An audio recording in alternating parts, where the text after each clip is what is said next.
everybody. This is Paige from Dating Pirates. And I'm John. Welcome to episode 6. You guys have been troopers, our big fans. We are so thankful to have you back. Anyone new to the channel? Welcome. Yeah, we had a really fun episode last time, didn't we? Oh my god. It was our first guest appearance. Sorry for a bit of the audio, but I mean, is what it is. We're still starting out. It was so much fun though, and we definitely expect to have some more. So let us know if you maybe have an interesting person that you would like on the show or yourself. Absolutely. We'd love to hear from you. datingpirates@gmail.com. But, first and foremost, we are here to help you. And you know what? We have a question today from someone. We do. I know. Yes, actually. They want to remain anonymous, but here we go.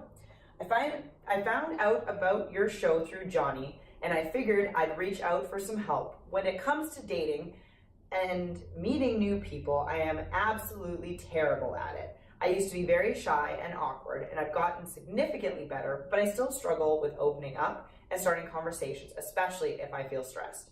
The only advice I've gotten from friends is either get drunk or just do it. Neither of which are very helpful. Do you have any advice for getting over this hurdle? Yeah, get drunk. Just do it. Just do it. Let's get advice from Nike and Labatt's or something, right? Yeah. Cool. Yeah. I mean, this is something I can relate to because I'm kind of a shy guy as well. And I'm not the kind of guy that's just going to like approach women and, like, hey, baby, you want to go out sometime? That's just not my style. So I get it. This definitely is not an issue for me, as I am stupid extroverted and basically not awkward off camera. So actually, that'd be an interesting perspective to capture then. So someone like yourself that is extroverted, how would you like to be approached by someone that's maybe a little bit more introverted? Being approached by someone, actually just in general, a person having appropriate intentions. Like, it's only cringy if someone approaches me in a way that's like, oh babe, let's just pick you up, and like really like I just did. Yeah, like that. Hey baby, let's do something. So really, honestly, if a guy comes over to me and just like, hey, and asks me a general question or is genuine in whatever they say, I typically don't turn away and just ew. Okay. It's only when it's someone who's super cringy and you're seeming as though you're looking toward potentially a relationship. I mean, hey, if you're wanting to get laid, bro, that's totally fine too. But if you come off as non-cringe, you're gonna get a good response. Yeah, and like I said, I know this guy, he is non-cringe. He's just kind of a gentle soul and a really nice guy for sure. Awesome. But I think, and again, relating to kind of his own struggles there is also kind of a bit of a shy guy. Even kind of what you just said, knowing that, hey, you'd want to not be cringy and just kind of approach you as a nice guy, I would still be scared to do it. Yeah. It's just how I am. So I have a thought. Cool, and I have some advice in this idea as well. So okay. You go first. You go first? Okay, we're so polite. Such Canadians. So, okay. The strategy I kind of like to use, and again, I'm just going to relate to my own experiences here, is doing it in a way that doesn't really make it sound like you're asking the girl out. So let's say we're at dinner or something and you meet this girl that you're like, hey, I would like to go with her sometime, she's great, right? Rather than being that cringy guy that goes up and says, hey, would you like to go sometime, maybe, like the whole Fonz kind of routine there. You're striking up conversation, maybe you find something you relate to. Give me a topic, something that we would maybe, that you could maybe relate about. Like a TV show or... Sports. Going hiking. Perfect. So they both love hiking, okay? So that's a common ground you have. It's non-confrontational. And you can find a way to just bring it up in conversation and say, hey, I know about this awesome hike over on this mountain over here. It's got these great trees or whatever people that are into hiking like. Why don't we do that sometime? And that way it doesn't really sound like you're asking her out. So therefore, for you, it's not really intimidating, right? Because you're not technically asking her out. You're just asking, maybe something like a friend would do. And then you can let things kind of organically grow from there and see if there is potential for something more. Absolutely, and just starting off slow and developing into something more based on a common ground is great. You still have the potential to be rejected. I was at work, I did flirt with an RCMP officer who I found out liked hiking, and I even had a girl wingman it for me.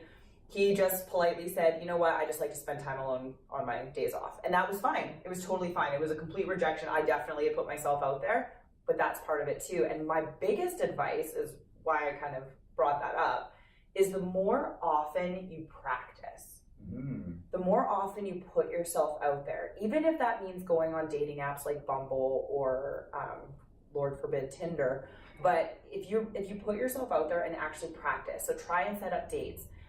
You're gonna get rejected. That's just the reality of modern dating and just dating in general. But the more people that you do strike conversations with, try every day to even have just like at your workplace, someone you're not used to talking to, go approach them, ask them about their life, male or female, just to get that introverted piece of you to get a bit more comfortable Training it. Yeah. Absolutely, because you're saying that when you get stressed, that's when things get even more difficult to talk. You're going to get stressed if you have a crush on somebody. So put yourself out there before you get to the point of crushing on someone, so that you get that practice in. And honestly, it's probably the best advice I could give anybody who's struggling to meet people, is literally forcing yourself to get out of your comfort zone. Probably a lot like comedy, I would imagine, right? Absolutely. You bomb the first times, but the more you bomb, the more you realize it's okay, and you kind of. Well, that's the thing too. Exactly. That's a really good analogy, because there's so many times I try a new joke, it doesn't go well, but I know that the potential is there. But unless I keep trying and trying, it's never going to get to the point of success. So, perfect analogy for that. Yeah. So I think there's a lot of good points here, right? I mean, women naturally have their guards up. You know, they're used to guys being cringy, and they get asked out all the time. The more you can do to just make that a non-intimidating situation for you and her, I think is really going to be a positive thing. Yeah, it's hard to come off as confidence if you're not feeling confident in the skill, and you only develop a skill with practice. So there you go. Practice and non-confrontation. Yeah, I like that question. That is a good question. Or if you're just trying to get laid, I mean, like, you'll develop that skill as well. And you know what? You'll find the words of wisdom. If you are a lady out there and you're like, you know what, that guy sounds like a nice guy, write into Dating Pirates. Yeah. Like I said, I know who he is, and we will connect you, maybe do a blind date, maybe that's something we can talk about. That would be totally cool. Also, anybody who's viewing, please just even write in the comment section other ideas that you have that could help out our friend here. And see what worked for you, or what advice that you have from other friends that, Absolutely. Yeah, and just keep supporting Dating Pirates. Nice short episode today. Let us know what you thought. Yeah. And where can they find us on social media? They can find us on Instagram and Twitter at Dating Pirates. So, Yeah. Should we do the poll? Oh, right. The poll. Yeah. To the polls. To the polls. Okay, so what I've learned is people really like doing polls on my Instagram account. And so I don't know the results to these yet. Yeah, he doesn't know, but he knows what the questions were. So I did a would you rather poll. So I asked 6 questions on my Insta, and I had quite a few people respond. So I'm really excited to go through these. Okay, let's do it. Okay. So the first one was, would you rather forget a date's name or say the wrong name? Mm-hmm. What would yours be? I had a funny story that's related to this. I won't go into it though. One more time. Repeat it one more time. So would you rather forget a date's name or say the wrong name? Oh man, forget a name. Yeah, same. Yeah. And our pollers, it was 93% said that they would rather forget a date's name. I think it'd be really, real bad if you called them the wrong name. Yeah. Peter. I did something worse once. If you want to know that story, write in and I'll tell you. Maybe next episode. I think we should talk about next episode. All right. Okay, so the next one is, would you rather on a first date fart once or hiccup the whole time? Fart once. Because you can play that off as someone else. Right? I can completely. Well, I mean, if I was completely alone with the person and farted, I would be with a dude though. They'd find it funny. Yeah. So it's pretty. Yeah. The winner in this department was actually 69%. 69 said that they'd prefer to hiccup the whole time. Really? Yeah. Wow. Must be mostly females answering. I don't think guys would care as much. That would be horrible. I would hate to hiccup an entire date. Like, I can get rid of hiccups though, so yeah. Hey, magic power man. Okay, I like this one a lot. Would you rather on the first date kiss or wait? Wait for what? Just wait to kiss, like to another date. Yeah, wait until another date to kiss. I prefer to wait. You prefer to wait? Yeah. also would prefer to wait just because it builds up anticipation. Would you want to know the results? Yes. 50-50. Ooh. It was a 50-50 Interesting. result. I love that everyone has just different preferences. I guess if you get the kiss out of the way first and that awkwardness of that happening again, and if they're a terrible kisser, you know right away. That's true. Those exist. Yeah. I can see both sides. I literally talked about that with my man this morning about people who are terrible kissers. Not him. Not him. Okay, so this one. Would you rather be single or in a relationship? Well, I'm in a relationship, so I'm going to say in a relationship. And I would say this is a very dependable one on me because if I'm happily in a relationship, that's great. If I'm not happy in a relationship, I wish to be single, hence why I would break up with them. So this was kind of a difficult question. Well, let's for me to assume ask. happy relationship. Happy relationship, in a relationship, 73%. Yeah. One for sure. It is nice having someone that always has your back. And It is, Yeah. and you can share experiences with them and everything too. So that's really awesome. Yeah. The next one is: would you rather on a first date run into your ex or your parents? on a first date, Yeah. my parents. So why your parents? Because not all exes ended well. And I can just see them trying to sabotage the date. Like, you're going out with this guy? Let me tell you about what he did. Oh my god, that would be so drama. Yeah. It would be very funny.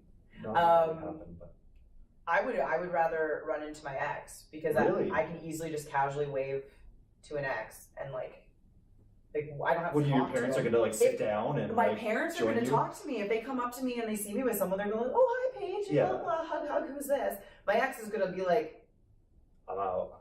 they would just Yeah. wave and tootle along in their lives. They're Okay. not gonna say anything to me. That's what I assume. Okay, well, So, anyways, the result was 57% said they'd prefer to see their ex, but that's pretty close to 50-50. pretty close. Yeah, it's like it was a close call on that one.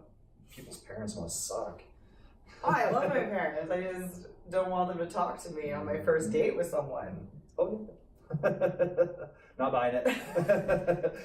Okay, so this is the final question. Okay. Would you rather hang out with Pegleg Paige or Captain John?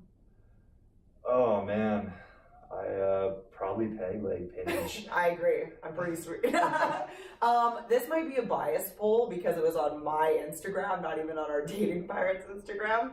92% said Pegleg Paige. Wow. 8% said John. Wow.